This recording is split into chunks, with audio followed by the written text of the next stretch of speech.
Welcome to back my channel and thanks for watching my this video. तो आज की इस वीडियो में हम बात करने वाले हैं कि जो यूट्यूब का जो फर्स्ट पेमेंट होता है यूट्यूब उसको आपको कब देता है।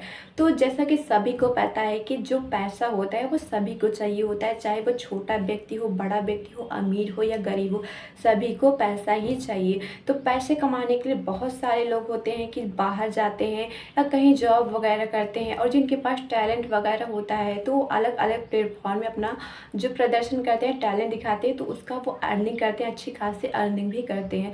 तो यहाँ पे मैं बात करूँगी जो हमारा फर्स्ट पॉइंट है जो यूट्यूब का। तो आप बहुत सारे लोगों में मैक्सिमम लोगों का एक ही डाउट्स होता है, चाहे वो छोटे क्रिएटर हो या बड़े क्रिएटर हो, वो यही सोचते हैं कि मैं जो वीडियो है वो अपलोड तो कर दूंगा, वीडियो बना तो लूँगा और उनका चैनल भी मोनेटाइज हो जाता है। बट उनके मन में एक ही सवाल होता है, एक ही डाउट्स होता है कि उनका जो फर्स्ट अर्निंग होता है वो यूट्यूब उनको कब देता है, कितने दिनों के बाद देता है। तो ऐसे सारे डाउट्स आज की इस वीडियो में मैं आपके साथ शेयर करने वाली हूँ। इससे पहले आपसे एक छोटा सा रिक्वेस्ट है कि अगर आप मेरे चैनल पे नए हो तो मेरे चैनल को सब्सक्राइब और मेरी वीडियो को लाइक करना ना भूलिएगा। तो चलिए बिना देरी वीडियो को स्टार्ट करते हैं। गाइज मैं यहाँ पे बता दूँ जो यूट्यूब का जो फर्स्ट पेमेंट होता है वो कब और कैसे आपको यूट्यूब देता है। तो सबसे पहले मैं बात करूँगी जो यूट्यूब का जो फर्स्ट पेमेंट होता है उसमें बहुत सारे लोग होते हैं कि वो मेरे कमेंट बॉक्स में बहुत सारे लोगों ने कमेंट भी करा है कि वो यूट्यूब का जो फर्स्ट पेमेंट होता है, जो उनका जो कितना पैसा बना है, कितना डॉलर बना है, वो कहाँ पर वो चेक कर सकते हैं। तो वो अपना जो YT स्टूडियो होता है वो वहाँ से अपना जो अर्निंग है वहाँ से आप चेक कर सकते हैं। वहाँ पे पूरा अर्निंग, टोटल अर्निंग कितनी हुई है आपको वहाँ पे आपको टोटल अर्निंग दिखाता है। तो आप अपने YT स्टूडियो में जो आपका फर्स्ट पेमेंट होता है, जो अर्निंग होती है, आप यूट्यूब की वहाँ पे आप चेक कर सकते हो। यहाँ पे मैं बात करूँगी कि आपका पैसा आएगा कब।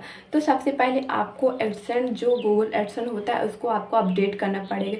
जैसे ही आपका चैनल मोनेटाइज हो जाता है, आपका जो एडसेंस होता है वो आपने क्रिएट कर लिया है, तो सबसे पहले आपको अपनी आईडी को वेरीफाई करना पड़ेगा। आपको आईडी वेरीफाई करने के लिए कुछ चीज़ें को आपको लगेंगी।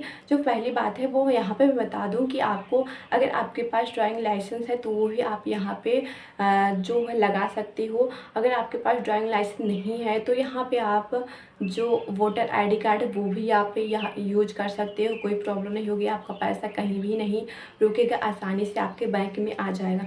अगर वो दो चीज़ें भी नहीं है तो यहाँ पे आपको पैन कार्ड अपना यूज कर लेना है। इन तीनों चीज़ों से आप आसानी से यूज कर सकते हो, कोई प्रॉब्लम नहीं होगी। अगर ये तीनों चीज़ें आपको इस्तेमाल ही करनी पड़ेगी। अगर बस एक बात आपको यही ध्यान में रखना है कि बहुत सारे लोगों ने आधार कार्ड भी यूज कर देते, तो आपको आधार कार्ड नहीं यूज करना है। ये आपको याद में रखना है कि आपको, अगर आपके पास पैन कार्ड है तो आप पैन कार्ड यूज कर सकते हैं, और वोटर आईडी कार्ड है वो भी आप इस्तेमाल कर सकते हैं, ड्राइविंग लाइसेंस है वो भी कर सकते हैं, बट आपको आधार कार्ड नहीं यूज करना है। और यहाँ पे आपको एड्रेस भी वेरीफाई करना पड़ेगा। अगर आप एड्रेस वेरीफाई नहीं करते हो तो आपको पैसा नहीं मिलेगा। तो आपको एड्रेस भी वेरीफाई करना पड़ेगा।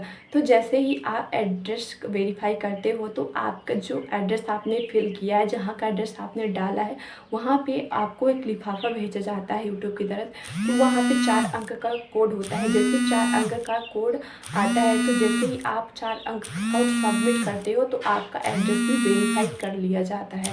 तो ये जो दो चीज़ें हैं वो वेरीफाई आपको करनी ही पड़ेगी। अगर आप एड्रेस आईडी वेरिफिकेशन गूगल इसमें वेरीफाई नहीं करते हो तो आपका जो है पैसा जो यूट्यूब का है वो नहीं मिलेगा। तो ये आपको वेरीफाई करना बहुत ही इम्पोर्टेंट है। बात करेंगे दूसरे स्टेप की कि आपका जो फॉर्म है, एक फॉर्म होता है जो US टैक्स होता है, उसको आपको फिलअप करना पड़ता है एड्रेस के अंतर्गत, तभी आपका जो पेमेंट है वो भी आसानी से मिल सकता है। अगर आप ये फॉर्म भी सबमिट नहीं करते हो, फिलअप नहीं करते हो, तभी आपका पेमेंट अटक सकता है, तो आपको प्रॉब्लम हो सकती है। तो आपको ये फॉर्म भी अपना जो है फिलअप करना पड़ेगा। और हम बात करेंगे कि जो आपका पेमेंट होता है वो आपको कितने दिनों में अपडेट होता है। तो यहाँ पे आपका जो 7 से 11 तारीख के बीच में आपका जो पेमेंट होता है वो अपडेट होता है।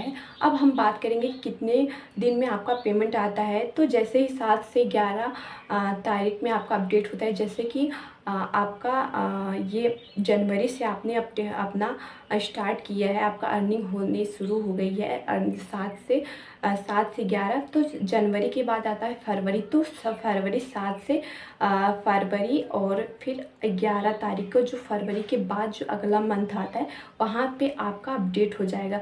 तो ऐसे बस आपको जो फर्स्ट पेमेंट होता है इसमें ही आपको ऐसे करना है, फिर ऐसे कंटिन्यू आपका अपडेट होता रहेगा। और हम बात करेंगे कि आपका जो पेमेंट होता है वो कितने दिनों में आता है। तो आपका जो पेमेंट होता है वो 21 तारीख को ही आता है, जो चाहे फर्स्ट पेमेंट हो या दूसरा, वो 21 तारीख को ही आपको मिलता है आपका। और वो 21 तारीख को आपको भेज दिया जाता है और वो आपको रिसीव होता है, या 7 8 10 दिन में आपका पेमेंट आपको मिल जाता है, आपके जो बैंक में वो मिल जाता है। बट आपको ये बात में ध्यान में रखनी होगी, जब आपका वो होता है, जब आप उसमें आपको बैंक का जो एड्रेस, जो बैंक का नाम भी आपको वहाँ पे फिलअप करना पड़ेगा, जिस बैंक में आपका पैसा आना है। तो उस बैंक में आपको उसका बैंक का नाम और उसमें एक स्विफ्ट कोड होता है, वो बहुत ही इम्पोर्टेंट होता है। तो स्विफ्ट कोड आपको ज़रूर उसमें फिलअप करना पड़ेगा। नहीं तो अगर आप स्विफ्ट कोड नहीं फिलअप करते, जो जिस एरिए में आप रहते हो उसका स्विफ्ट कोड अगर आप नहीं फिलअप करते उस बैंक का, तो आपका पैसा नहीं आएगा। तो ऐसे सारी बातें आपको यहाँ पे ध्यान में रखेंगी, ऐसे प्रोसेस आपको करने पड़ेंगे, तब जाके आपका जो फर्स्ट पेमेंट होता है वो आपको रिसीव हो जाता है।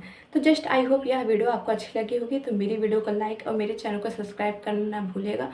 मिलते हैं अगले वीडियो, तब तक के लिए बाय बाय, टेक केयर।